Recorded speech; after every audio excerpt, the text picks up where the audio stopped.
غریبی کا وار، اوپر سے قسمت کی مار۔ الہ آباد سبی کا رہائشی محمد اسلم، جس کے 4 بچے پیدائشی معذور اور 1 بچہ نارمل ہے، یہی وجہ ہے کہ غربت نے اس کے گھر میں ڈیرے ڈال رکھے ہیں۔ بچوں کی معذوری اور غربت کے سبب محمد اسلم اکثر سوچوں میں گم رہتا ہے۔ میرے 4 بچے ہیں جو کہ پیدائشی معذور ہیں، جن کا علاج کرا کے میں تھک گیا ہوں۔ اب میں مقروض ہو چکا ہوں، میرے پاس پیسہ نہیں رہا جو میں ان کا علاج کرا سکوں، اور میرے حالات بہت تنگ ہو چکے ہیں۔ میرا ایک نارمل بچہ ہے۔ میری جناب وزیر اعلیٰ بلوچستان سے اپیل ہے کہ ان کو کہیں ملازمت دلوا دیں۔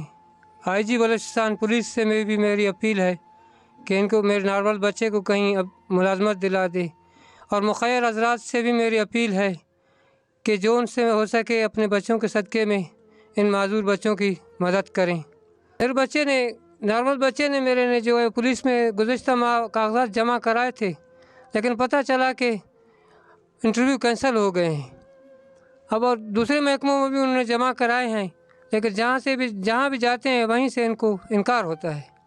میری جناب وزیر اعلیٰ سے اپیل ہے کہ خدا را میرے اس نارمل بچے کو کہیں ملازمت دلا دے، خدا را میرے بحران سے مجھے نکالے۔ میں بہت پریشان ہوں، اللہ جانتا ہے میں بہت پریشان ہوں۔ میری اس پریشانی میں میری مخیر حضرات سے بھی اپیل ہے کہ میری مدد کریں۔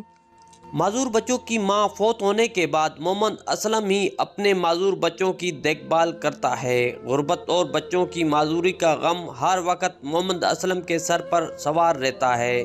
مالی حالات خراب ہونے کے باعث وہ اپنے ان جگر گوشوں کا علاج بھی نہیں کروا سکتا۔ محمد اسلم کو کسی مسیحا کی تلاش ہے جو اس کے معذور بچوں کا علاج کروا سکے، ذہنی اذیت سے نجات دلوا سکے۔ ہمراہ ٹیم کے ساتھ رپورٹر ظہور مکسی، ساتھی رپورٹر یار علی کے ساتھ وش نیوز سبی۔